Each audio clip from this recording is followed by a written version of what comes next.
जरूरी है। नमस्कार, एमएनएस न्यूज लाइव में आप सभी का स्वागत है। मैं हूं आपके साथ आंचल। तो आइए देखते हैं देश और दुनिया की तमाम बड़ी खबरें। मिस्र ने पहले ही दे दी हमास के हमले की चेतावनी। रिपोर्ट्स के दावे पर क्या बोले इजराइल। प्रधानमंत्री बेंजामिन नेतन्याहू को मिस्र ने पहले ही हमले को लेकर एक संदेश मिला था। इस रिपोर्ट्स के इजरायली पीएम के कार्यालय के बिल्कुल झूठ बताया है। इजरायल पीएम कार्यालय ने एक्स पर कहा कि प्रधानमंत्री बेंजामिन नेतन्याहू को मिस्र से पहले ही एक संदेश मिला था। ये रिपोर्ट्स पूरी तरह से गलत है। इजरायल के प्रधानमंत्री बेंजामिन नेतन्याहू को हमास के हमले के संबंध में मिस्र से पहले ही एक संदेश मिला था।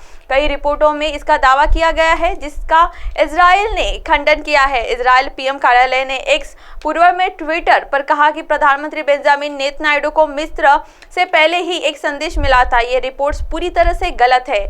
हमले के संबंध में नहीं मिली थी कोई जानकारी। इसमें कहा गया है कि मिस्र से पहले ही कोई संदेश नहीं मिला है और प्रधानमंत्री ने सरकार पर गठन के बाद से मिस्र के खुफिया प्रमुख के साथ न तो प्रत्यक्ष और न ही अप्रत्यक्ष रूप से बात की है और न ही मुलाकात की है। यह पूरी तरह से फर्जी खबर है। The times of the Israel Netanyahu ने कड़े शब्दों में बताया है कि इजरायली जवाबी कार्रवाई अभी शुरू हुई है और हमास को कहीं कठिन और भयानक चीजों से गुजरना होगा। आइए बढ़ते हैं अगली खबर की ओर। अमेरिका, ब्रिटेन, फ्रांस और इटली इजरायल के समर्थन में खुलकर सामने आए ये देश। अब हमास क्या होगा। आतंकी संगठन हमास के हमले के बाद इजरायल ने आधिकारिक तौर पर युद्ध की घोषणा कर दी है। 7 अक्टूबर को हमास के आतंकियों द्वारा इजरायल पर ताबड़तोड़ हमलों के बाद इजरायली सेना और आतंकियों के बीच लगातार संघर्ष जारी है। इस बीच दुनिया के दर्जनों देशों ने इजरायल के समर्थन में एकजुटता दिखाई है। वहीं कई देशों ने फिलिस्तीनी के समर्थन में आवाज बुलंद की है। आतंकी संगठन हमास के हमले के बाद इजरायल ने आधिकारिक तौर पर युद्ध की घोषणा कर दी है।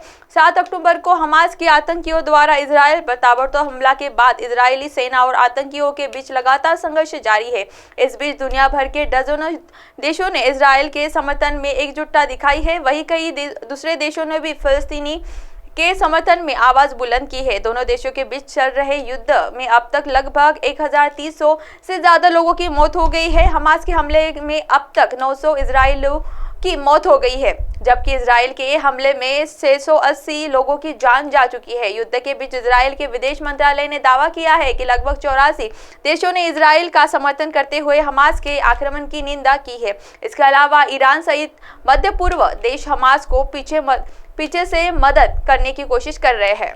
आइए बढ़ते हैं अगली खबर की ओर। राजनीतिक मतभेदों को सुलझाने के लिए शांति एकमात्र विकल्प। बीजिंग की धमकियों के बीच बोली ताइवान के राष्ट्रपति।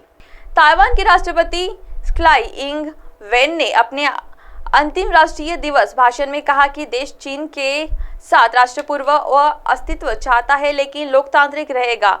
त्साई से बार-बार चीन के साथ बातचीत की पेशकश की है, जिसने उन्हें अलगाववादी मानते हुए खारिज कर दिया। ताइवान की बीजिंग के बढ़ते सैन्य और राजनीतिक दबाव का सामना करना पड़ रहा है, जिससे संघर्ष की आशंका बढ़ गई है। ताइवान के राष्ट्रपति त्साई इंग वेन ने राष्ट्रीय दिवस के संबोधन को संबोधित किया। मंगलवार को अपने संबोधन में उन्होंने कहा कि ताइवान और चीन के बीच शांति की एकमात्र विकल्प है। राष्ट्रपति त्साई इंग वेन की बीजिंग के आक्रमण की धमकियों के खिलाफ स्वयं शासित द्वीप की सुरक्षा पर दृढ़ता से जोर दिया गया है। त्साई ने राष्ट्रीय दिवस के संबोधन में कहा कि अंतर्राष्ट्रीय समुदाय ताइवान जलडम मध्य में स्थिरता को वैश्विक सुरक्षा और समृद्धि का अपरिहार्य घटक मानता है। चीन ताइवान को अपने क्षेत्र में रूप के दावा करता है और 23 मिलियन की आबादी को डराने के प्रयास से तेजी से ताइवान जलडम मध्य में जहाज के युद्धक विमान भेजता रहा है।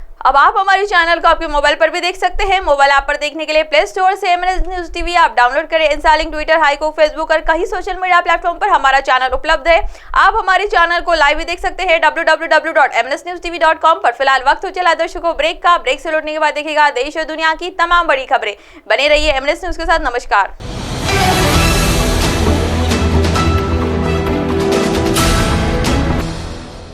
ये है एमएनएस न्यूज नेटवर्क और आप देख रहे हैं एमएनएस न्यूज।